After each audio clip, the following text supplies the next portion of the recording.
program is brought to you by Agnes Scott College. For more information about Agnes Scott College, please visit our website at agnesscott.edu.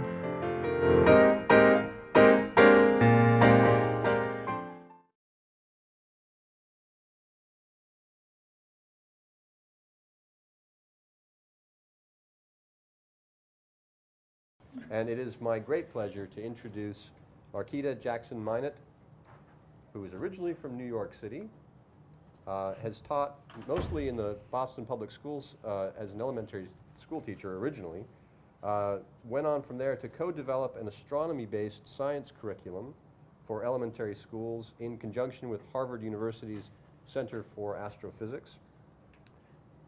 As a school designer, she worked with faculty to restructure the curriculum to make it more interdisciplinary. And she has done her graduate work at Emory University. Her dissertation was titled Perceptions of Care, a study of pre-service teachers preparing to teach in urban settings. Her research interests include remembered teachers, culturally responsive pedagogy, and perceptions of care. So please join me in welcoming Dr. Minot.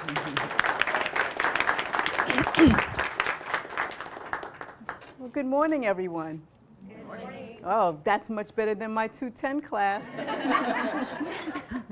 It's interesting how people just are on this side of the room. Well, thank you very much for coming. I'm going to present to you my primary interest, and you can see it's under construction, and the topic is on remembered teachers.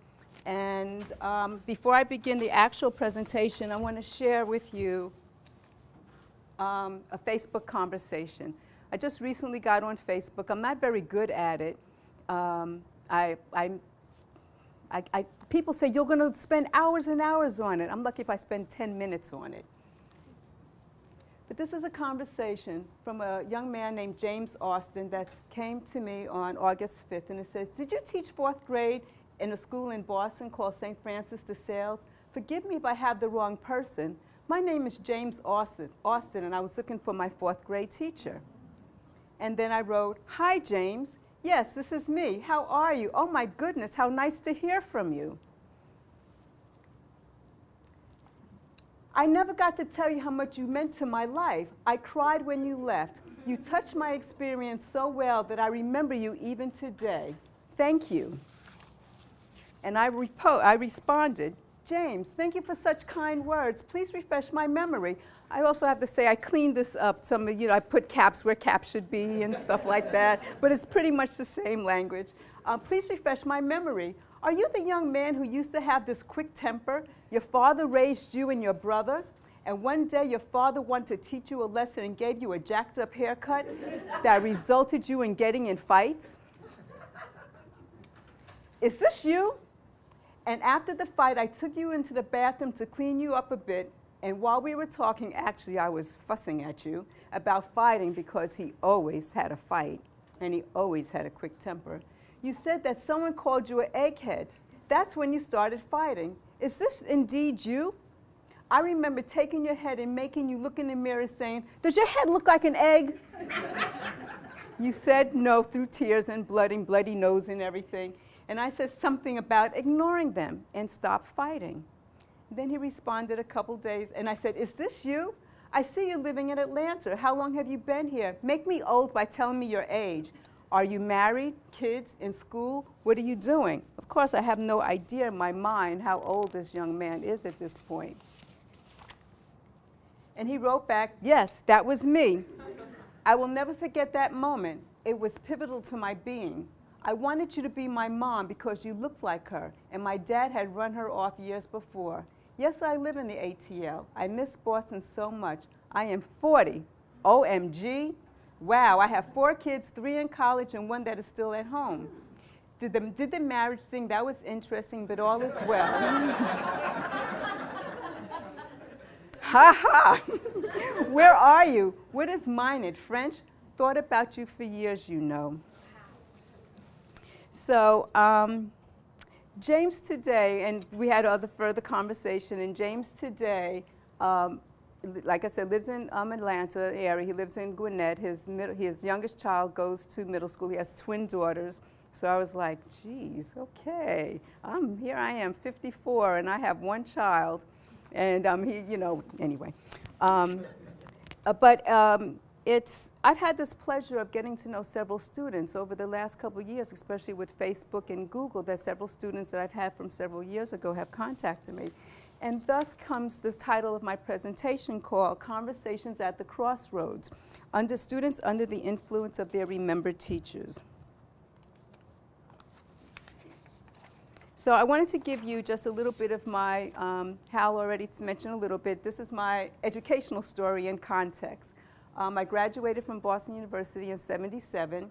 My first job was a paraprofessional for 3 months. I worked in the Brookline Public School, which was a suburb of Boston. I couldn't get a job as a teacher at the time.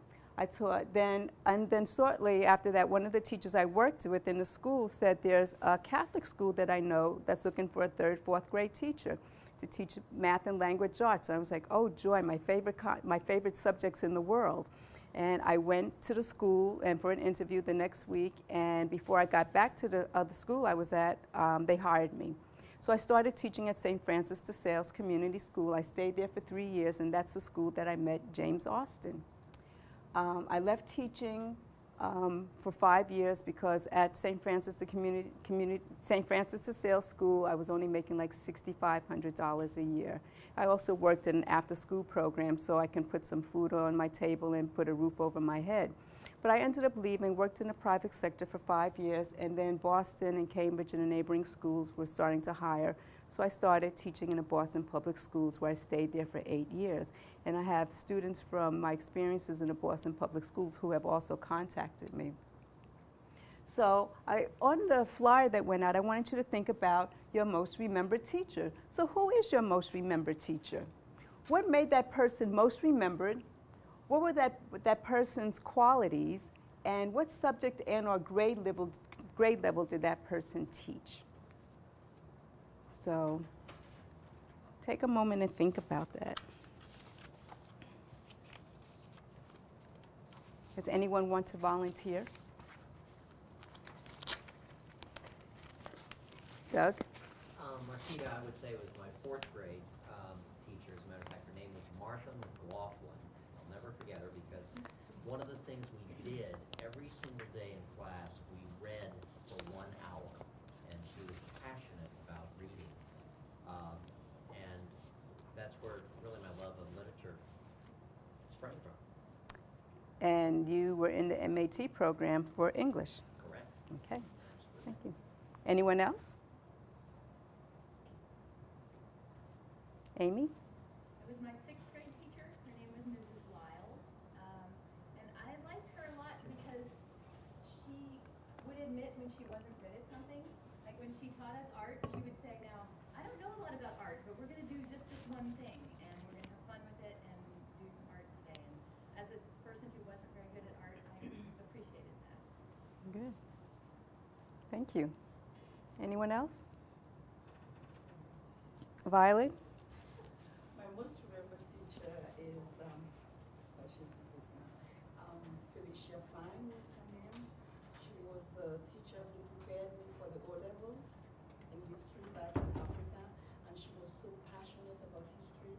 I just loved the way that she narrated and analyzed events, and she always loved to dress up, and she was always gorgeous. So I just looked at Miss Fine and said, there are just 2 things I want to do in life: teach history and dress up. And Violet, you do them both very well. So I ended up, just give you a little bit of background. In my dissertation, Hal mentioned my dissertation, and part of looking at these perceptions of care by these pre-service teachers, one of the questions I asked them, or a couple of questions I asked them, who is your most influential teacher and your least influential teacher? And so some of the, and that question has been in my mind for quite a while. So this is that's where this comes from. But my primary research question, who are those most remembered teachers? How does the pedagogy of remembered teachers influence the teaching practices of educators across contexts? my participants, ideally, what I have over there is K through 16 educators, various ethnic groups, elementary K through 5, 2 per grade level, secondary 6 through 12. I would like to have people from each content area. I'd like to interview administrators, college professors, and others, like maybe a school superintendent, maybe a college president, maybe deans of the college. So those what the others would be. But what I have now are 21 educators from K through 16. I have various ethnic groups, 9 black, 9 white, 1 Latino, and 2 WOWs. WOWs are women of the world. I have 12 females, 12 males, 9 females, and their ages, their years of teaching experience span from 1 year to 42 years. 6 elementary school teachers, 6 middle school teachers, 4 high school, 3 administrators, and 2 college professors. And this is kind of the breakup. So I have some gaps here.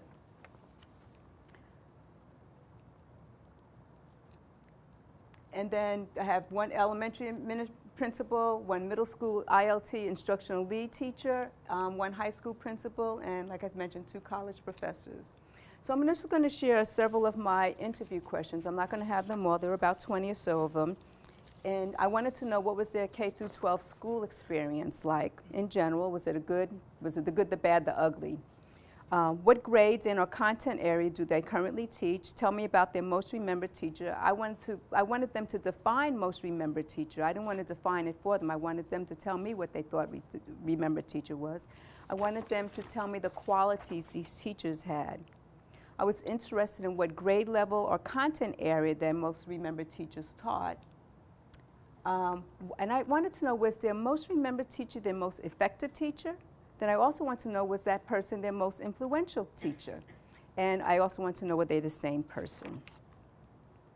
Then I wanted to know some information about their least effective teachers and what qualities that person exhibited. And then I wanted them to think, I asked them, do they think that they have incorporated some of the qualities of their most remembered teachers in their own pedagogy? So those were some of the questions I asked. So in some of my initial findings, they all defined remembered teachers in very similar ways. I had more words, and I think some of the words that y'all talked about comes up. So they said that their most remembered teachers were inspiring, they were challenging, they challenged them. They were committed to what they were doing. They were excellent teachers. They impacted you in some kind of way. They provided moments that last for them in their minds. The 3 of you who shared, they left something in there for you. And they think about them a lot, and it stays with them even today. And some of the qualities that they said, they were nurturing, they were caring, they were compassionate, they were firm, they were tough, and they were no nonsense. They were passionate about the craft.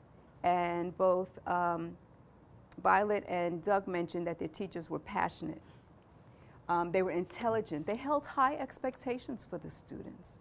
They were understanding. They were relational, meaning that even though they taught science or math or social studies, they were able to talk to them about things that happen outside of the classroom. If they had a problem with another content area, another students, they were able to go and talk to them. And one of the things that came out more and more, they had a great sense of humor. Then some of the qualities of their least effective teachers, that they were indifferent, they were evil, lazy, they did not teach, they were boring. I had one student who said that they were very excited to get this new math teacher because she was young and everyone said that she was easy, and then they went into the classroom and the teacher was easy. She had no discipline skills and she didn't learn anything the whole year. It was a miserable year for her. They also described them as being mean. They were not fair. They were demeaning. They lacked passions. They hit kids, and they were racist. And this came up several times. One of the participants, Marissa, shared that her least effective teacher threw chalk at her when she didn't understand it, got an incorrect answer. She said she was abrupt and she was racist. She said if you didn't have blonde hair and blue eyes, you did not fare well in her class.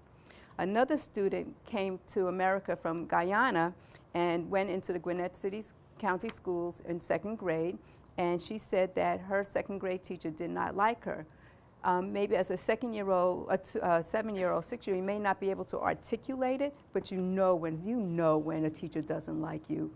And she said that she treated her unfairly, and that she made her feel dumb, and she felt it was because of the color of her skin.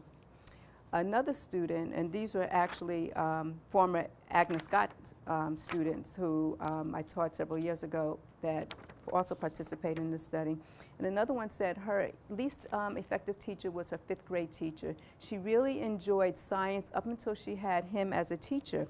And she said that, that this teacher would yell at kids and take them into the closet and yell at them, and that at that point she really has a disdain for teaching science.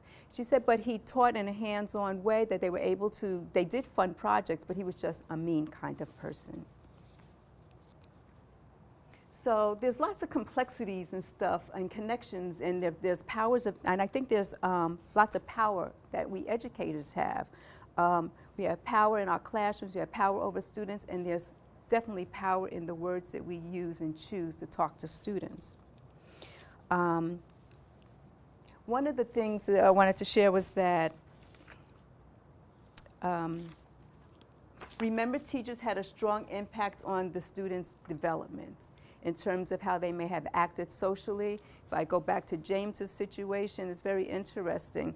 Today, James owns several group homes for students, for adults who have a mental disorder. They could be autistic, they could be mentally retarded and everything, and he works with students of violence, and this is coming from someone who tended to be a violent young man. So he's taking what he's doing and applying it to help others. They said most remembered teachers were generally the most effective and or most influential teacher. And I wanted to share a story. I have a student, and I wanted to find out, most people's most influential teacher, most effective teacher is their most remembered teacher. But this one person said, no, there was another teacher that I had later on in high school. He was very influential for me. He was actually a dentist. Like I said, I went to a high school where there was health, science, and engineering, but we had doctors and dentists who would take 2 hours out of their day and come over to teach us anatomy, or teach us how to run the dental office, or how to read a dental chart. And this gentleman, Dr. Walker, he was a black man, one of the first black graduates of MCG, which is Medical College of Georgia, in the 60s. So he went through a lot to get where he was. It was just amazing sitting, listening to him. You know, the standard of excellence in his mind and what you have to do to compete in society, you know. Understanding things are different. A different level of excellence is expected from a black male. And just sitting at the feet at 16 years old, 17 years old, was nothing was ever good enough for him either. You know, I just had to be right. And he never smiled. But I just appreciated him because I knew he was trying to instill in us. One of the things about that high school was that we would go to do clinical rotations with MCGs. We would spend 2 hours during the junior year and senior year of each day at an office just watching someone.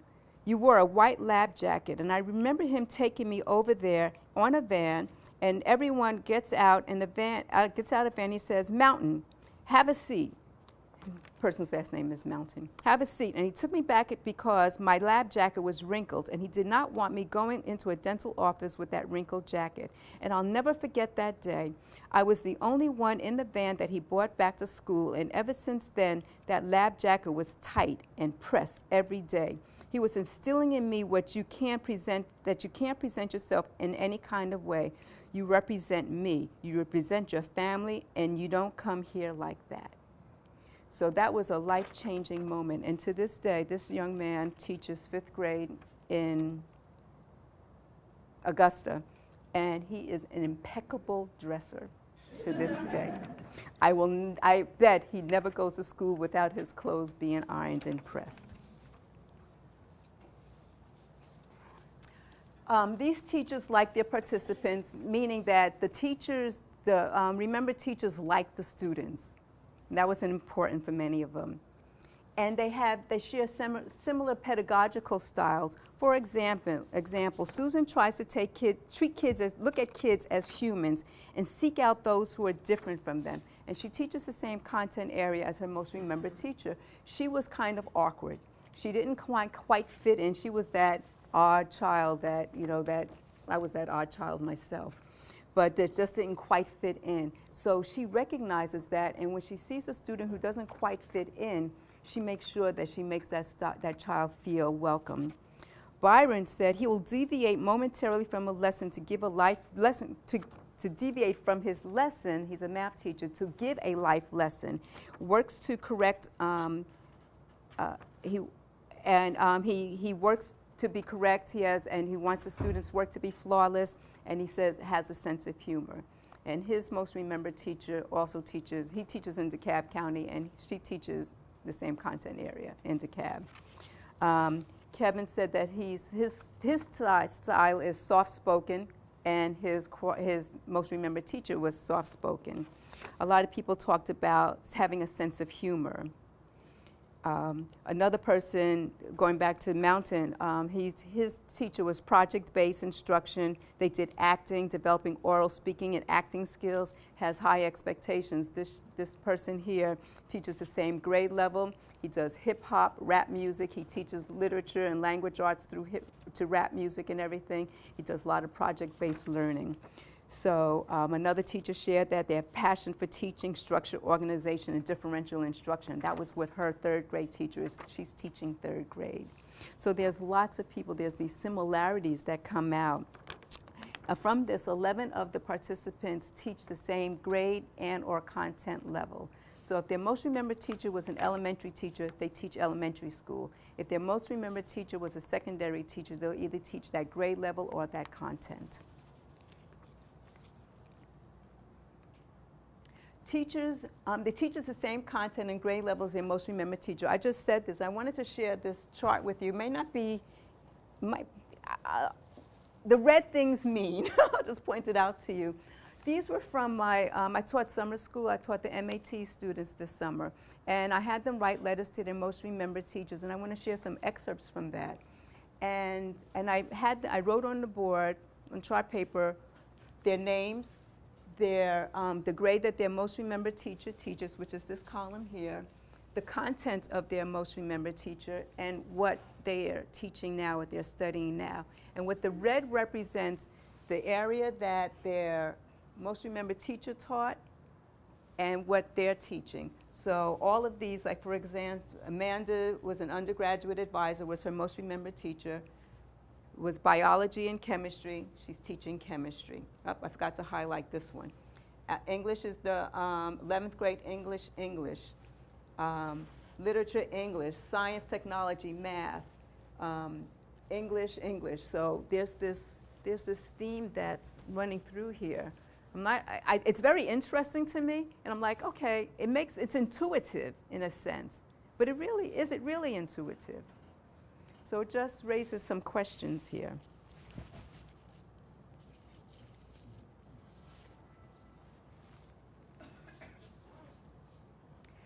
So one of the things I also found out is that when you talk about the least effective teachers, many of the students who had teachers who were least effective developed a disdain for that content area. And that's very sad, and it usually happens around math or science or social studies. And I already talked about one of my participants, Betty, who was in 5th grade. She liked music, she liked science and everything, and she struggles with teaching science today because the man left a nasty taste in her mouth about it. Another student mentioned that, joined from the summer group, mentioned that he was at open house with his parents, with his mother and his teacher, and the teacher said to the mother in front of him, said, "Michael will never be good at math." And to this day, Michael does not like math. He just doesn't like math. And I hear these stories over and over again. having somebody who dismisses you or disrespects you or disregards you or is negative to you leaves a very strong impact on somebody. That's why I have the power of educators and our words. And it's not just our words, it's our actions. What we say, how we treat somebody. And kids are very perceptive. And they know. You may say, well, I like Hal, but in my essence, I just can't stand Hal. But Hal will know. Hal will know because I will treat Hal differently. And a lot of times that we don't know this. So I kind of said that doing this research made me think a lot about my own teaching, my own learning experiences. And school was never really a good place for me. I enjoyed school up into 3rd grade. And this is my 3rd grade classroom. My mother saved all of my pictures and my report cards. I will never, ever show my report card. Can't find me? I kind of blend in, huh? As you can tell from this picture here, I grew up in a predominantly white neighborhood. It was a fairly new apartment complex, and it was built for electricians. My father was an electrician. Since you can't find me, you're trying to figure out who I am, that's me. That's my 3rd grade teacher. And I really, oops, let me go back.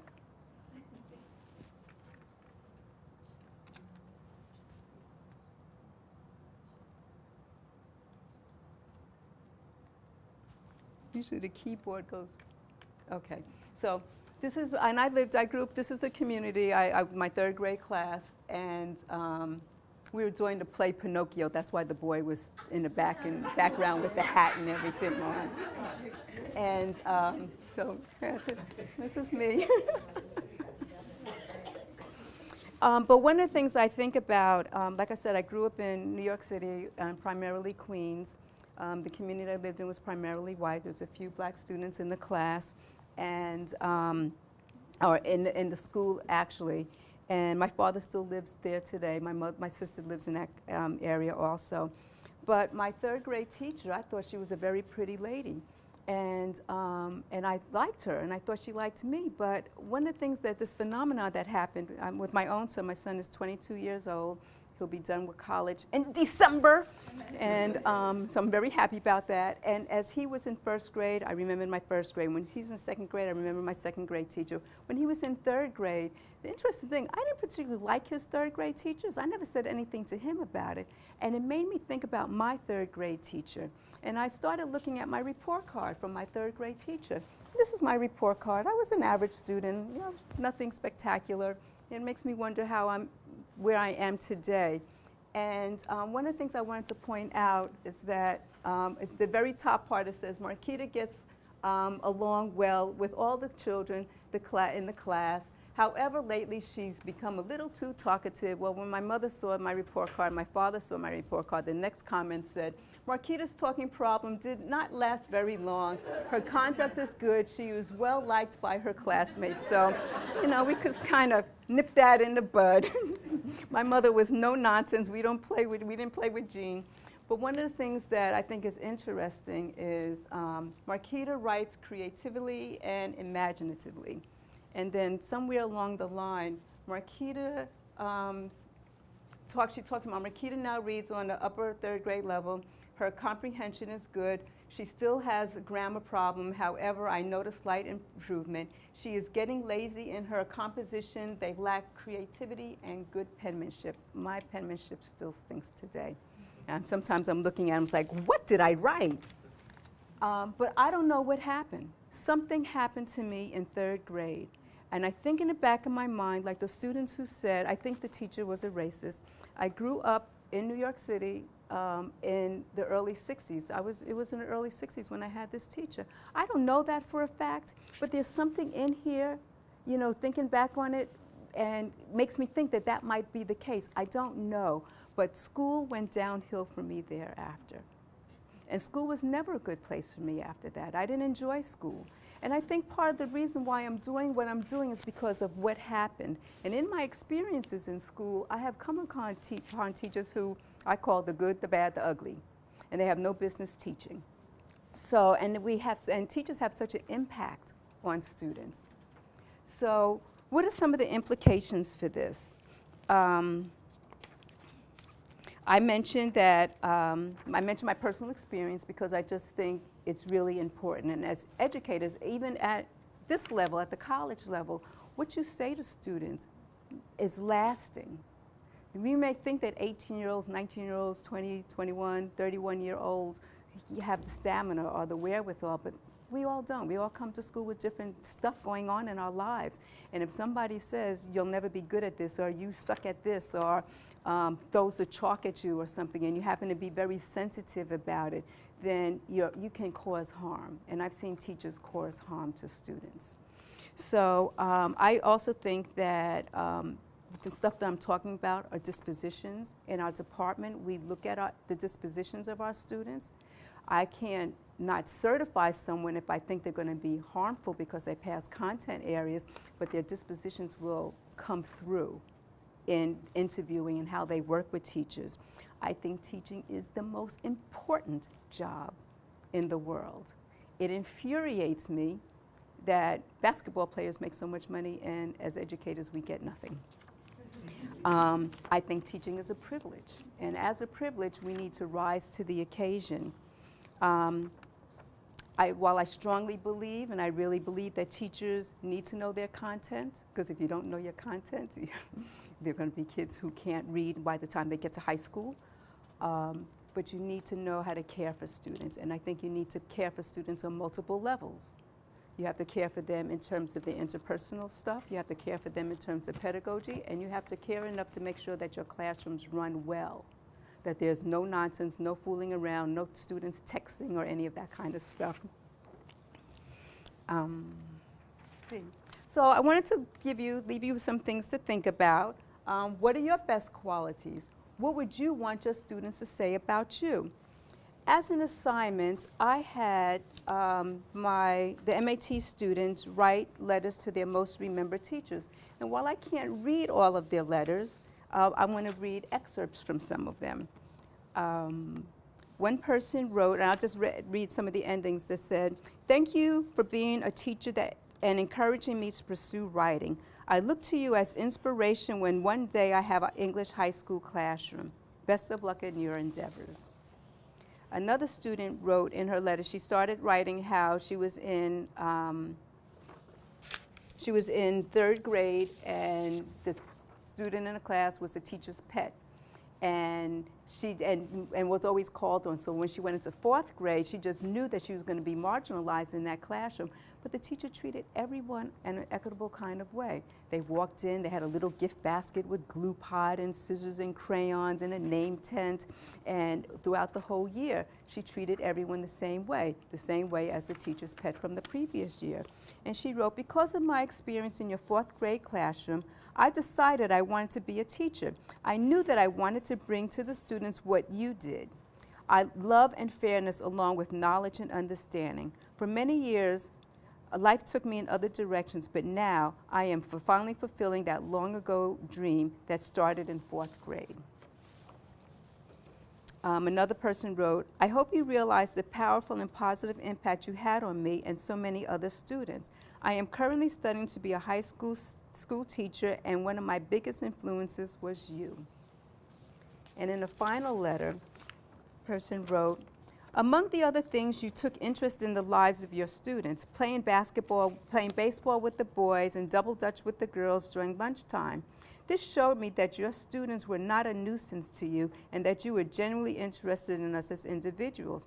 I could spend a whole day talking about my adventures with you in our 4th grade class, but the list of things that I could talk about, I have to mention these few.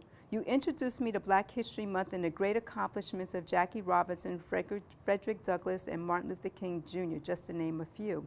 You inspired me to go to college by speaking fondly of some of your most memorable experiences.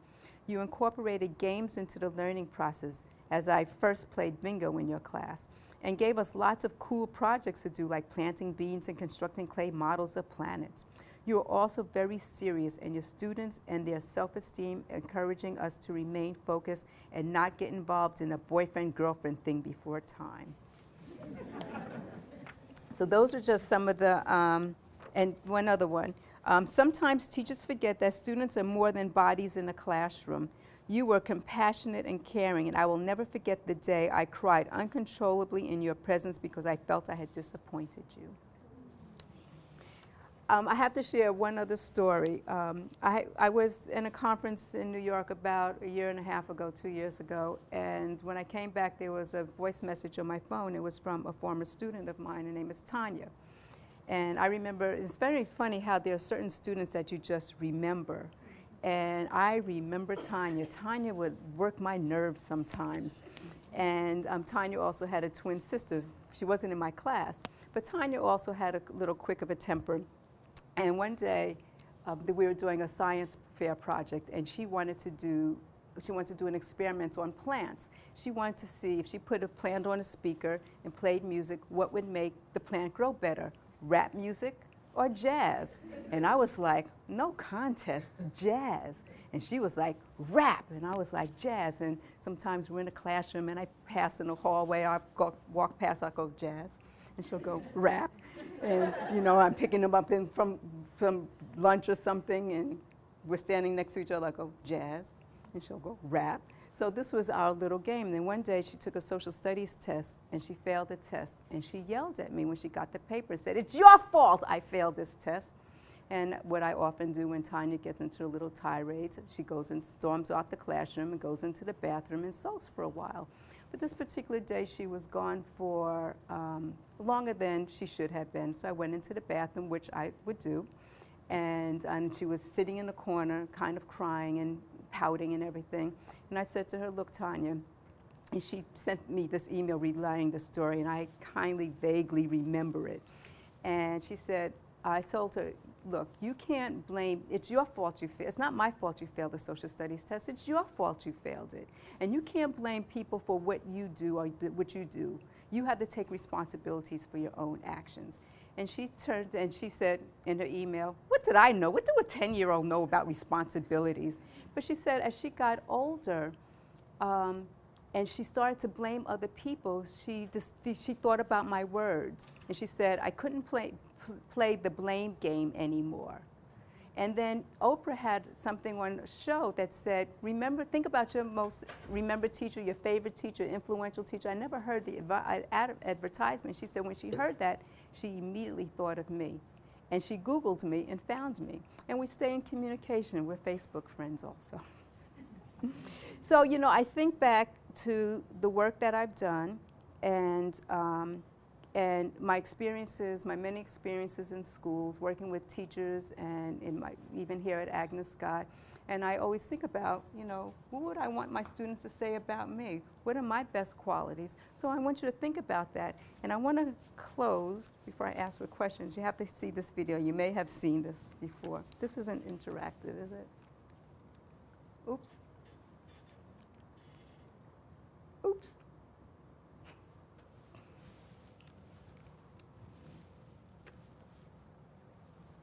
Bear with me a second, please.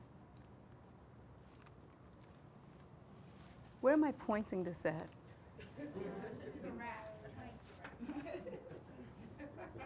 I think it's a smart board. I want to touch it. Emily, where do I point it to? I happened to iron today.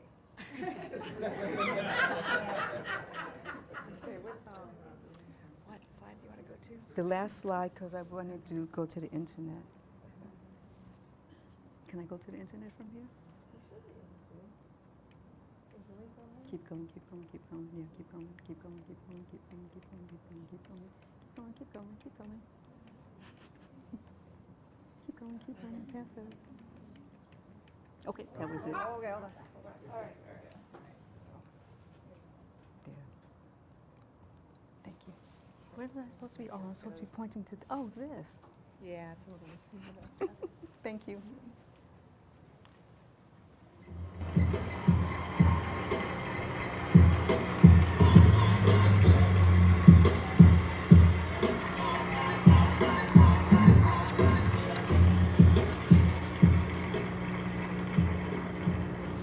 He says the problem with teachers is what's a kid gonna learn from someone who decided that his best option in life is to become a teacher?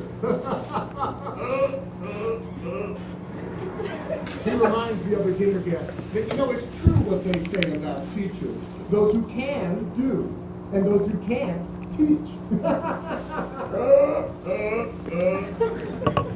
I decide to bite my tongue instead of his, and resist the urge to remind the other dinner guests that it's also true what they say about lawyers, because we're eating, after all, and this is supposed to be polite conversation. I mean, you're a teacher, Taylor. Come on, be honest. What do you make? And I wish he hadn't done that. Asked me to be honest. Because you see, I have this little policy about honesty and ass-kicking, which is, if you ask for it, then I have to let you have it. You want to know what I make? I make kids work harder than they ever thought they could. I can make a C+ feel like a Congressional Medal of Honor, and I can make an A- feel like a slap in the face. How dare you waste my time with anything less than your very best? You want to know what I make? I make kids sit through 40 minutes of study hall in absolute silence. No, you may not work in groups. No, you cannot ask me a question, so put your hand down. Why won't I let you go to the bathroom? Because you're bored, and you don't really have to go, do you? I make parents tremble in fear when I call home at around dinner time. Hi, this is Mr. Molly. I hope I haven't called it a bad time. I just wanted to talk to you about something that your son said today. He said, leave the kid alone. I still cry sometimes, don't you? And it was the noblest act of courage that I have ever seen. I make parents see their children for who they are and who they can be. You want to know what I make? I make kids wonder. I make them question. I make them criticize. I make them apologize and mean it. I make them write. And then I make them read. I make them spell definitely beautiful, definitely beautiful, definitely beautiful over and over and over again until they will never misspell either one of those words again. I make them show all their work in math class and then hide it on their final drafts in English. I make them realize that if you've got this, then you follow this. And if somebody ever tries to judge you based on what you make, you give them this. Here, let me break it down for you so you know what I say is true. Let me break it down for you so you know what I say is true. Teachers make a goddamn difference. Now what about you?